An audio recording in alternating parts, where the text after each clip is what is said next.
Guarantee ಸ್ಪೆಷಲ್ಗೆ ಸ್ವಾಗತ. ನಾನು ಅಖಿಲೇಶ್ ದಬ್ಬೆಕಟ್ಟೆ.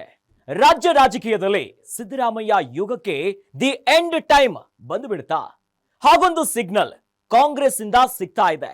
ಮೊನ್ನೆ ತಾನೇ ನಾನೇ 5 ವರ್ಷ ಸಿಎಂ ಅಂದಿದ್ದ ಸಿದ್ದರಾಮಯ್ಯ ಈಗ ಟೋನ್ ಕೂಡ ಚೇಂಜ್ ಆಗಿದೆ. ತೆರೆಯ ಹಿಂದೆ ನಡೀತಾ ಇರೋ ಡೆವಲಪ್ಮೆಂಟ್ಸ್ ಬೇರೆಯದ್ದೇ ಸೂಚನೆಯನ್ನ ಕೊಡ್ತಾ ಇದೆ. ಇದೇ ಹೊತ್ತಿನ special Siddu suspense still continue.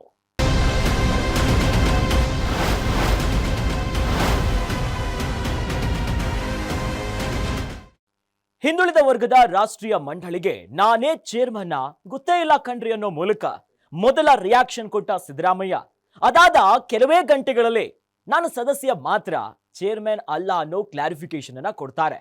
ಇದನ್ನ ನಂಬೋದು ಹೇಗೆ ಅನ್ನೋದು ಎಲ್ಲರ ಪ್ರಶ್ನೆ. ಯಾಕಂದ್ರೆ ರಾಜಕೀಯದಲ್ಲಿ ಡಾಟ್ಗಳನ್ನ ಒಂದಕ್ಕೊಂದು ಕಂಪ್ಲೀಟ್ ಮಾಡ್ತಾ ಹೋದ್ರೆ ಇನ್ನು ಸಿಗೋ ರಿಸಲ್ಟೇ ಬೇರೆ. ಸಿದ್ದರಾಮಯ್ಯ ಸಿಎಂ ಟರ್ಮ್ ಮುಗಿತಾ ಬಂತ.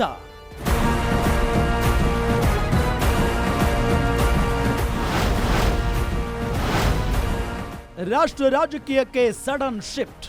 ಸಿದ್ದುಗೆ ಇಷ್ಟ ಇಲ್ವಾ? ಗೊತ್ತಿಲ್ಲಪ್ಪ, ನಾನು ಪತ್ರಿಕೆಯಲ್ಲಿ ನೋಡಿರೋದು. ಮತ್ತೆ ಸೆಪ್ಟೆಂಬರ್ ಕ್ರಾಂತಿ ಜಪ. Wait and see ಮರ್ಮವೇನು?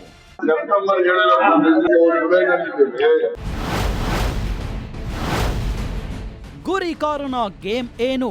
High command ಲೆಕ್ಕಾಚಾರವೇನು?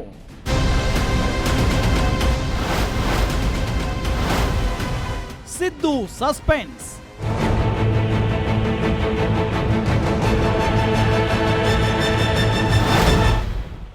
Siddaramaiah 2ನೇ ಬಾರಿ ಸಿಎಂ ಆದ ದಿನದಿಂದಲೂ ಇಂದಿನವರೆಗೂ ಈ ಕ್ಷಣದವರೆಗೂ ನಡೆಯುತ್ತಿರೋ ಗೊಂದಲ, ಗದ್ದಲ, ಉದ್ಭವವಾಗಿರೋ ಪ್ರಶ್ನೆಗಳೆಲ್ಲ ಒಂದೇ. ಸಿದ್ದರಾಮಯ್ಯ ಈ ಬಾರಿ 5 ವರ್ಷ ಕಂಪ್ಲೀಟ್ ಮಾಡ್ತಾರಾ ಇಲ್ವಾ ಅನ್ನೋದು. ಅದಕ್ಕೆಲ್ಲ ಉತ್ತರ ಕೊಟ್ಟಿದ್ದ ಸಿದ್ದರಾಮಯ್ಯ ಅಲ್ಲಿಯೂ ಒಂದು ಸಸ್ಪೆನ್ಸ್ ಇಟ್ಟಿದ್ದರು. ಆ ಸಸ್ಪೆನ್ಸ್ಗೆ ಈಗ ಉತ್ತರ ಸಿಗೋ ಟೈಮ್ ಬಂದಿದೆ. ಸಿದ್ದರಾಮಯ್ಯ ರಾಷ್ಟ್ರ ರಾಜಕಾರಣಕ್ಕೆ ಶಿಫ್ಟ್ ಆಗೋ ಸೂಚನೆ ಸಿಕ್ಕಿದೆ.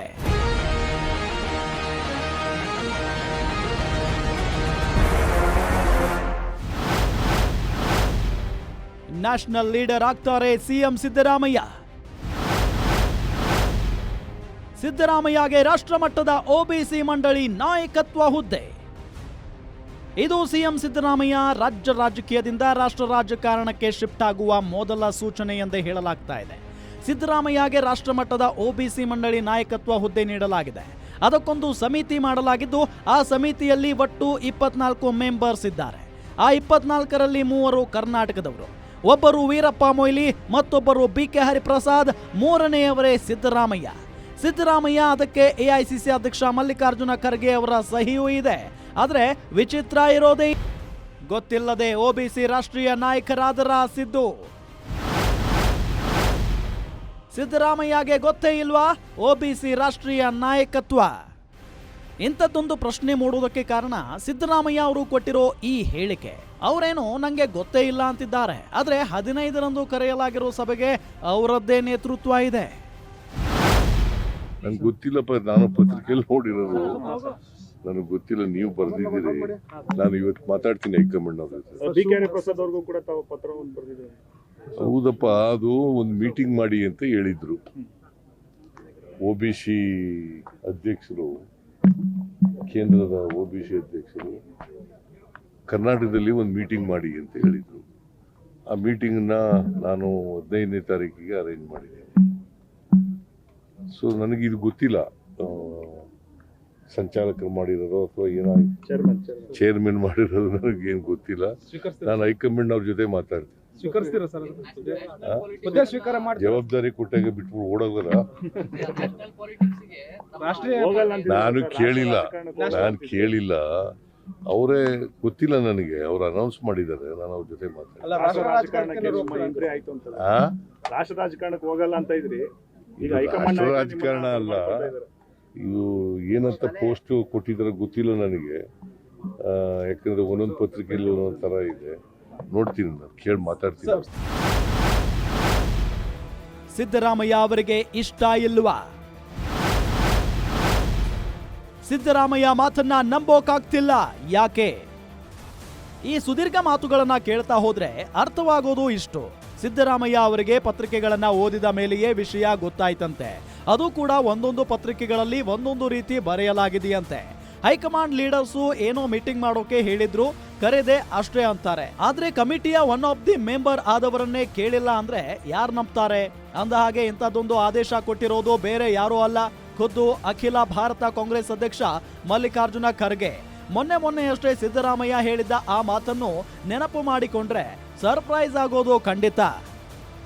ತಾವು 5 ವರ್ಷ ಸಿಎಂ ಆಗಿರ್ತೀರಿ. ಹೌದು ನಾನೇ. ಈಗ ಅವ್ರು ಬಿಜೆಪಿ ನವೆಂಬರ್ಗೆ ಬದಲಾವಣೆ ಆಗುತ್ತೆ ಅಂತ ಹೇಳ್ತಾ ಇದಾರೆ ಸರ್. ಯಾರು? ಬಿಜೆಪಿ ಅವರು ಜೆಡಿಎಸ್ ಅವರು ಸರ್. ಅವರು ನಮ್ಮ ಹೈಕಮಾಂಡ್. ಅಶೋಕ್ ಅವ್ರು ಹೇಳ್ತಾ ಇದಾರೆ ಎಲ್ಲ ಕಡೆ. ನಮ್ಮ ಹೈಕಮಾಂಡ್ ಏನ್ರಿ ಅವರು? Ashoka is a BJP man, Vijendra is a BJP man ಅಲ್ವಾ? ಈ ಹೇಳಿಕೆ ಹೊರಬಿದ್ದಿದ್ದು ನಂದಿ ಬೆಟ್ಟದಲ್ಲಿ ಐತಿಹಾಸಿಕವೇನೋ ಎಂಬಂತೆ ಮಾಡಿದ್ದ ಕ್ಯಾಬಿನೆಟ್ ಸಭೆಗೆ ಮೊದಲು. ಆದರೆ ಹಾಗೆ ಹೇಳಿದ ಕೆಲವೇ ದಿನಗಳಲ್ಲಿ ಸಿದ್ದರಾಮಯ್ಯ ರಾಷ್ಟ್ರ ರಾಜಕಾರಣಕ್ಕೆ ಶಿಫ್ಟ್ ಆಗೋ ಸುಳಿವು ಕೊಟ್ಟಿದೆ ಕಾಂಗ್ರೆಸ್.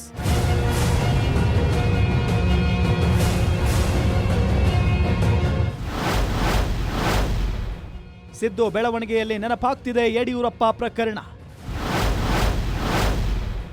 ಬಿಜೆಪಿಯಲ್ಲಿ ಬಿಎಸ್ವೈಗೆ ಆಗಿದ್ದು ಕಾಂಗ್ರೆಸ್ನಲ್ಲಿ ಸಿದ್ದುಗೂ ಆಗುತ್ತಾ? ವೀಕ್ಷಕರೇ, ನೀವು ಒಂದಿಷ್ಟು ರಾಜಕೀಯದ ಇತಿಹಾಸ ಗೊತ್ತಿದ್ರೆ, ರಾಜಕೀಯವನ್ನ ಪೊಲಿಟಿಕಲ್ ಡೆವಲಪ್ಮೆಂಟ್ ಅನ್ನ ಸೀರಿಯಸ್ ಆಗಿ ಫಾಲೋ ಮಾಡೋರಾಗಿದ್ರೆ ಒಂದು ವಿಚಾರ ನೆನಪಿದ್ದೇ ಇರುತ್ತೆ. ಅದು 2022ರಲ್ಲಿ ಯಡಿಯೂರಪ್ಪ ಸಿಎಂ ಸ್ಥಾನಕ್ಕೆ ರಾಜೀನಾಮೆ ಘೋಷಿಸಿದ್ದ ಪ್ರಕರಣ. ಯಡಿಯೂರಪ್ಪ ಸ್ವಯಂ ಇಚ್ಛೆಯಿಂದ, ಸ್ವಯಂ ಪ್ರೇರಣೆಯಿಂದ ರಾಜೀನಾಮೆ ಕೊಡುತ್ತಿದ್ದೇನೆ ಅಂತ ಹೇಳಿದ್ದ ಆ ದಿನ ನೆನಪಿದೆಯಾ?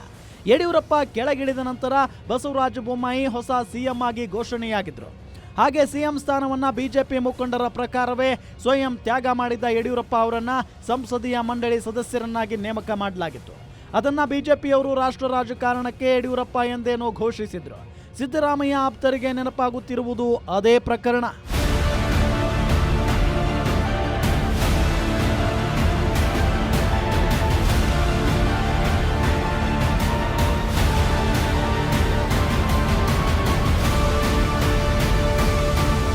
ಹಾಗಾದ್ರೆ ಇನ್ನೇನು ಕೆಲವೇ ತಿಂಗಳಲ್ಲಿ ಸಿದ್ದರಾಮಯ್ಯ ಕೂಡ ಅದೇ ರೀತಿಯ ಸ್ಟೇಟ್ಮೆಂಟ್ ಕೊಡ್ತಾರ?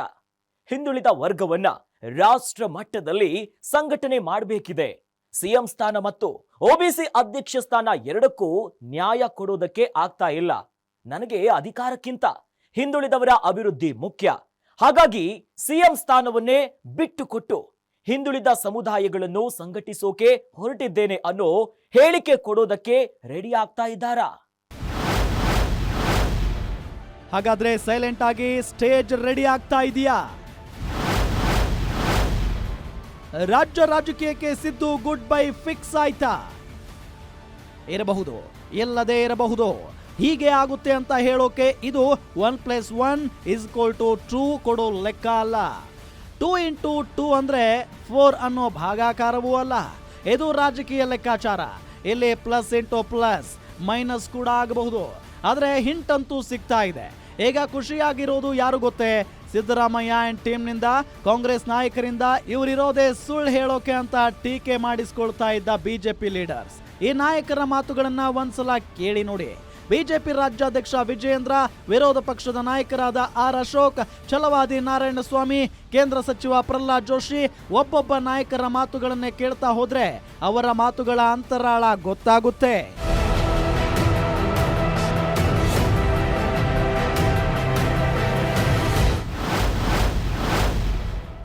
ಸಿದ್ದರಾಮಯ್ಯ ದೆಹಲಿಗೆ ವರ್ಗಾವಣೆ ನಿಶ್ಚಿತ. ಸಿದ್ದರಾಮಯ್ಯ ಅವರನ್ನ ಅಖಿಲ ಭಾರತ ಹಿಂದುಳಿದ ವರ್ಗಗಳ ರಾಷ್ಟ್ರೀಯ ಸಲಹಾ ಮಂಡಳಿಯ ಅಧ್ಯಕ್ಷರಾಗಿ ಅವ್ರನ್ನ ನೇಮಕ ಮಾಡಿದ್ದಾರೆ. ಅಂದರೆ ಮುಖ್ಯಮಂತ್ರಿಗಳನ್ನು ಸಿದ್ದರಾಮಯ್ಯನವರ ರಾಜೀನಾಮೆಯನ್ನು ಪಡೆದುಕೊಂಡು ದೆಹಲಿಗೆ ಟ್ರಾನ್ಸ್ಫರ್ ಮಾಡೋದಕ್ಕೆ, ವರ್ಗಾವಣೆ ಮಾಡೋದಕ್ಕೆ ಈಗಾಗಲೇ ಆದೇಶವನ್ನು ಕೂಡ ದೆಹಲಿಯಲ್ಲಿ ಕೂತು ಮಾಡಿದ್ದಾರೆ.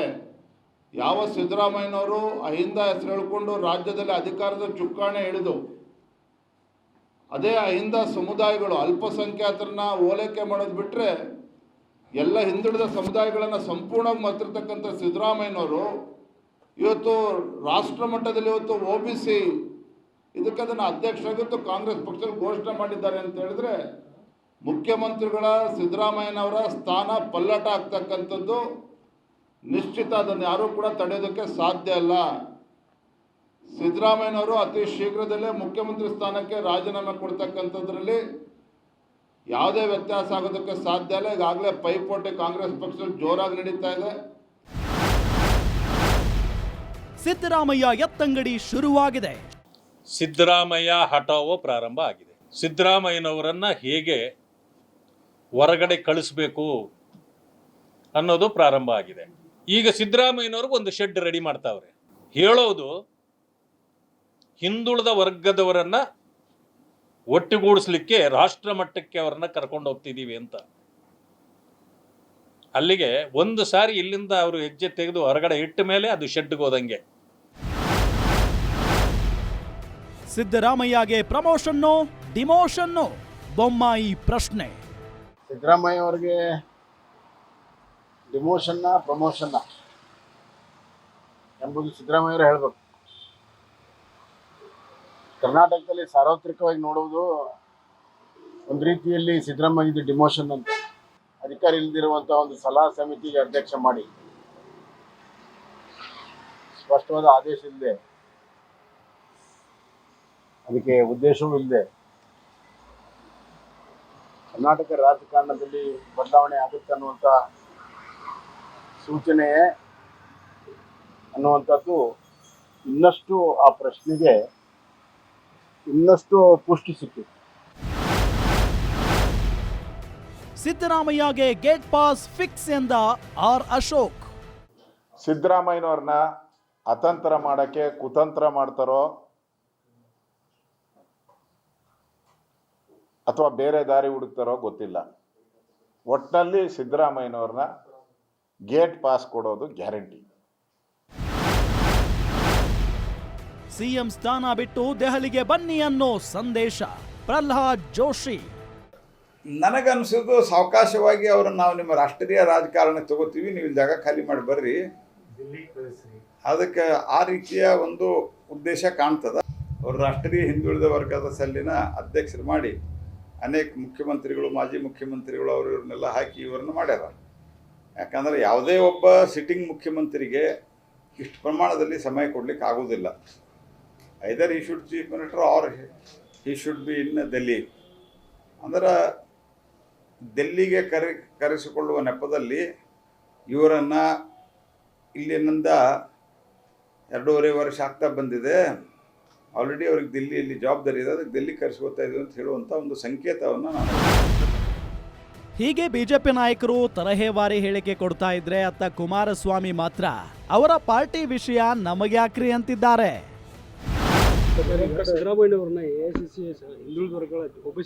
ಅವ್ರ ಪಕ್ಷದಲ್ಲಿ ಮಾಡ್ಕೊಂಡವ್ರೆ, ಅದಕ್ಕೆ ನಾವೇ ಅದಕ್ಕೆ ಅದ್ರ ಬಗ್ಗೆ ಚರ್ಚೆ ಮಾಡುವ.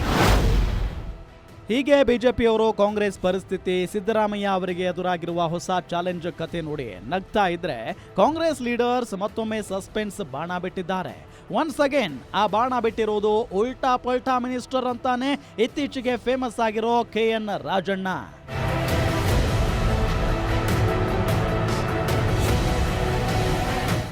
ಒಂದು ಕಡೆ ಬಿಜೆಪಿಯವರು ಅಟ್ಯಾಕ್ ಮೂಡ್ ನಲ್ಲಿದ್ರೆ ಕಾಂಗ್ರೆಸ್ ಲೀಡರ್ಸ್ ದಿಢೀರಂತ ಡಿಫೆನ್ಸ್ ಗೇಮ್ ಆಡ್ತಿದ್ದಾರೆ.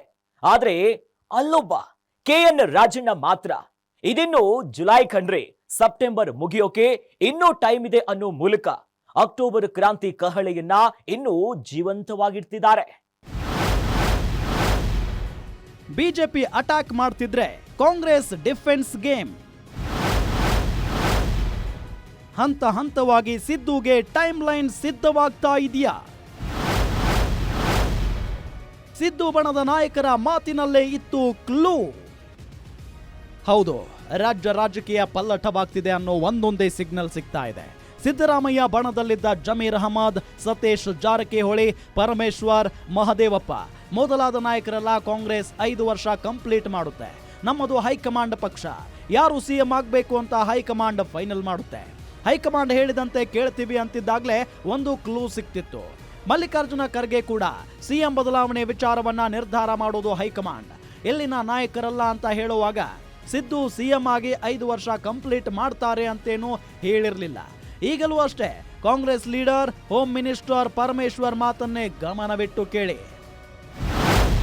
ಚೇರ್ಮನ್ ಮಾಡಿದ್ದಾರೆ ಅಂದಾಕ್ಷಣಕ್ಕೆ ರಾಷ್ಟ್ರ ರಾಜಕಾರಣಕ್ಕೆ ಹೋಗಬೇಕು ಅಂತ ಏನಿಲ್ಲ. ಅವರು ಅನುಭವ ಇದೆ, ಹಿಂದುಳಿದ ಸಮುದಾಯಗಳ ಕ್ಷೇಮಾಭಿವೃದ್ಧಿಗೆ ಅವರು ಮೊದಲಿಂದನೂ ಕೂಡ ಕೆಲಸ ಮಾಡ್ಕೊಂಡು ಬಂದಿದ್ದಾರೆ, ಅನುಭವ ಇದೆ.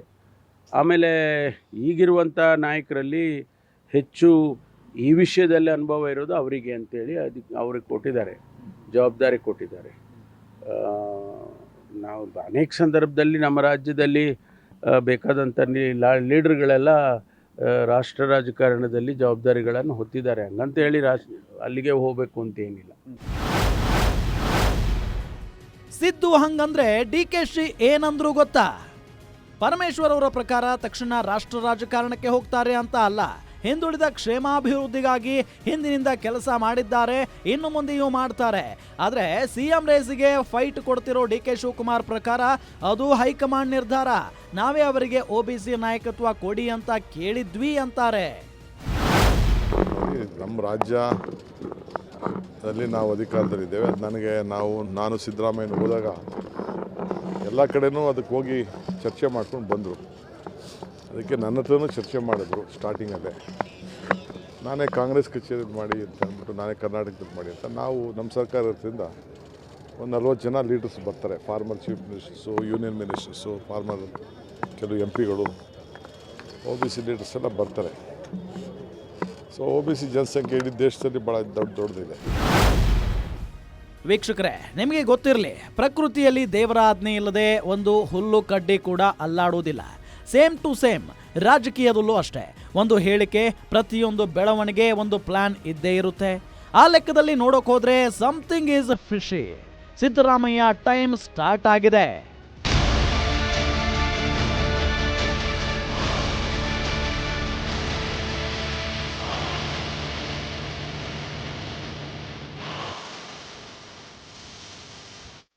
ಸಿದ್ದು ಟೈಮ್ ಅಷ್ಟೇ ಅಲ್ಲ, ಪೊಲಿಟಿಕಲ್ ಗೇಮ್ ಕೂಡ ಸ್ಟಾರ್ಟ್ ಆಗಿದೆ.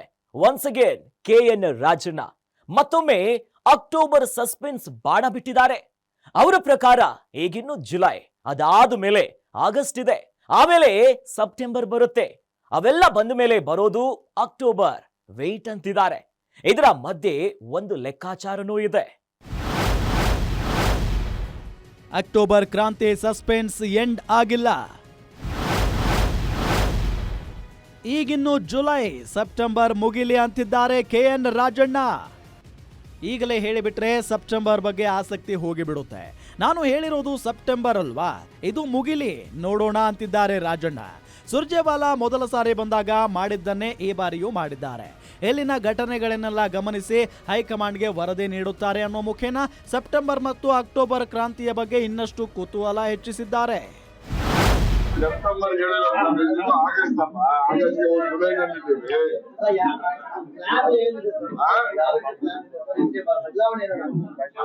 ಹೇಳ್ಬಿಟ್ರೆ ಅದೆಲ್ಲ ಹೇಳ್ಬಿಟ್ರೆ ನಿಮ್ಗೆ ಆಸಕ್ತಿ ಹೋಗ್ಬಿಡುತ್ತೆ. ಸೆಪ್ಟೆಂಬರ್ ಅಲ್ಲಿ ಅಂತ ಹೇಳಿರೋದು ನಾನು, ಇದನ್ನು ಹೇಳಿದ್ರು ನಾವು. ಜುಲೈ, ಆಗಸ್ಟ್, ಇನ್ನು 2 ತಿಂಗಳ ದೇಶದ ತಳ್ಕಳಕ್ ಮಾಡಬಹುದು. ರಾಜಣ್ಣ ಅವರ ಮಾತುಗಳನ್ನ ಸೀರಿಯಸ್ ಆಗಿ ತಗೋಬೇಕೋ ಬೇಡವೋ ಅನ್ನೋ ಡೌಟ್ ಅಂತೂ ಇದೆ. ಈ ಹಿಂದೆ ಕೆಲವೇ ದಿನಗಳ ಹಿಂದೆ ರಾಜಣ್ಣ ಹೇಳಿದ್ದ ಅಕ್ಟೋಬರ್ ಕ್ರಾಂತಿ ಕಥೆಯನ್ನ ಸಿದ್ದರಾಮಯ್ಯ ಬಿಡಿ, ಕಾಂಗ್ರೆಸ್ಸಿನ ಟಾಪ್ 1 ಲೀಡರ್ ಇಂದ ಕಟ್ಟ ಕಡೆಯ ಕಾಂಗ್ರೆಸ್ ಕಾರ್ಯಕರ್ತನ ತನಕ ಯಾರೊಬ್ಬರು ಒಪ್ಪಿರಲಿಲ್ಲ. ಈಗ ಮತ್ತೊಮ್ಮೆ ಅದೇ ಸಸ್ಪೆನ್ಸ್ ಬಾಣ ಬಿಟ್ಟಿದ್ದಾರೆ. ಇದೆಲ್ಲದರ ಮಧ್ಯೆ ಇಂಟ್ರೆಸ್ಟಿಂಗ್ ಅನ್ನಿಸ್ತಿರೋದು DK ಪರ ಲಿಂಗಾಯತ ಸ್ವಾಮಿಗಳ ಬ್ಯಾಟಿಂಗ್. DK ಪರ ಲಿಂಗಾಯತ ಸ್ವಾಮೀಜಿಗಳ ಬ್ಯಾಟಿಂಗ್. DKಗೆ ಸಿಎಂ ಪಟ್ಟ ಸಿಗಲಿ ಎಂದು ಹಾರೈಸಿದ ರಂಭಾಪುರಿ ಶ್ರೀ. ವೀರಶೈವ ಲಿಂಗಾಯತರಲ್ಲಿ ರಂಭಾಪುರಿ ಶ್ರೀಗಳ ಮಾತಿಗೆ ಅದರದ್ದೇ ಆದ ಒಂದು ತೂಕ ಇದೆ ಅಂತ ಅವರು ಸಿದ್ದರಾಮಯ್ಯ ಇದ್ದ ವೇದಿಕೆಯಲ್ಲೇ DKಗೂ ಒಂದ್ಸಲ ಸಿಎಂ ಚಾನ್ಸ್ ಸಿಗಲಿ ಅಂತ ಹಾರೈಸಿದ್ದಾರೆ. ಏನು ಮಾತನಾಡಿದಂಥ ಪ್ರಸಂಗದಲ್ಲಿ ಅವರು 3 ಜನರಿಗೆ ಮಾತ್ರ ಅದು ಗೊತ್ತು. ಆ ನಿರ್ಣಯ ಆದಂಥ ರೀತಿಯಲ್ಲಿ ನಡ್ಕೊಂಡ್ರೆ ಈಗಿರುವಂಥ ಮುಖ್ಯಮಂತ್ರಿಗಳಿಗೆ ಮತ್ತು ರಾಷ್ಟ್ರೀಯ ನಾಯಕರಿಗೆ ಮತ್ತಿಷ್ಟು ಕಾಂಗ್ರೆಸ್ಸಿಗೆ ಶ್ರಮಪಟ್ಟು ಜಯ ತಂದು ಕೊಟ್ಟಂಥ DK ಶಿವಕುಮಾರ್ ಅವರಿಗೆ ಆ ಉನ್ನತ ಸ್ಥಾನ ಸಿಕ್ಕರೆ ಅವರು ಕೂಡ ಸಮಾಧಾನ ಆಕತಿ ಮತ್ತು ಇನ್ನೂ ಹೆಚ್ಚು ಕೆಲಸ ಮಾಡಲಿಕ್ಕೆ ಪ್ರೇರೇಪಣೆ ಆಗ್ತದೆ. ಈ ಎಲ್ಲ ಬೆಳವಣಿಗೆಗಳ ಮಧ್ಯೆ ಮತ್ತೊಮ್ಮೆ ದಲಿತ ಸಿಎಂ ಕೂಗು ಕೇಳಿ ಬರ್ತಾ ಇದೆ. ಲೀಡಿನಲ್ಲಿರೋದು ಪರಮೇಶ್ವರ್, ಸತೀಶ್ ಜಾರಕಿಹೊಳಿ, ಮಹದೇವಪ್ಪ ಮೂವರು ಕೂಡ ಈಗಾಗಲೇ ನಿರ್ಧಾರ ಮಾಡಿದ್ದಾಗಿದೆ. ಯಾರಾದರೂ ಆಗಲಿ ಈ ಬಾರಿ ನಮ್ಮಲ್ಲೇ ಒಬ್ಬರು ದಲಿತರು ಸಿಎಂ ಆಗಬೇಕು ಅಂತ ನಿರ್ಧಾರ ಮಾಡಿದ್ದಾಗಿದೆ. ಇದೆಲ್ಲದರ ಮಧ್ಯೆ ಸಿಎಂ ಸಿದ್ದರಾಮಯ್ಯ ಅವರನ್ನೇ ಹಿಂದುಳಿದ ವರ್ಗಗಳ ಲೀಡರ್ ಮಾಡ್ತಿರೋದರ ಹಿಂದೆಯೂ ಒಂದು ಲೆಕ್ಕಾಚಾರ ಇದೆ.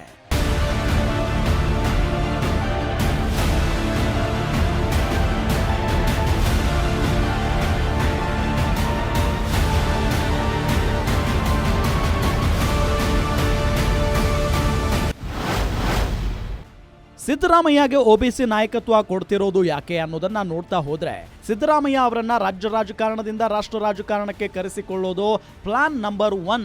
ಇನ್ನು ರಾಜ್ಯದಲ್ಲಿ ನಾಯಕತ್ವ ಬದಲಾವಣೆ ವೇಳೆ ಸಮಸ್ಯೆ ಆಗದಂತೆ ಮುಂಜಾಗ್ರತೆ ವಹಿಸುವ ಯತ್ನವೂ ಇರಬಹುದು.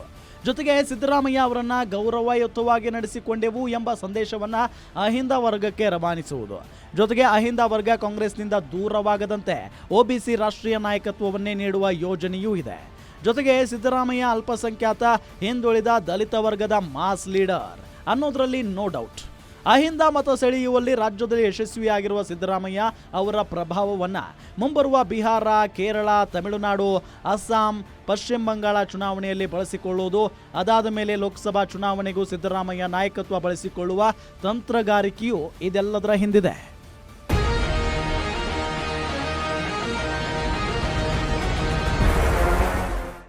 Everything is fair in love and war. ಯಾಕೆ ಹೇಳ್ತಾ ಇದ್ದೀವಿ ಅಂದ್ರೆ, ಪಾಲಿಟಿಕ್ಸ್ ಈಗ love and war game. Climax ಏನಾಗುತ್ತೆ ಅನ್ನೋದು ಯಾರಿಗೂ ಗೊತ್ತಿಲ್ಲ. ಕ್ಷಣ ಕ್ಷಣಕ್ಕೂ ಟ್ವಿಸ್ಟ್ ಇದ್ದೇ ಇರುತ್ತೆ. ಇದಾಗಿತ್ತು ಈ ಹೊತ್ತಿನ ಗ್ಯಾರಂಟಿ ವಿಶೇಷ. ಸುದ್ದಿ ಖಚಿತ, ನ್ಯಾಯ ನಿಶ್ಚಿತ.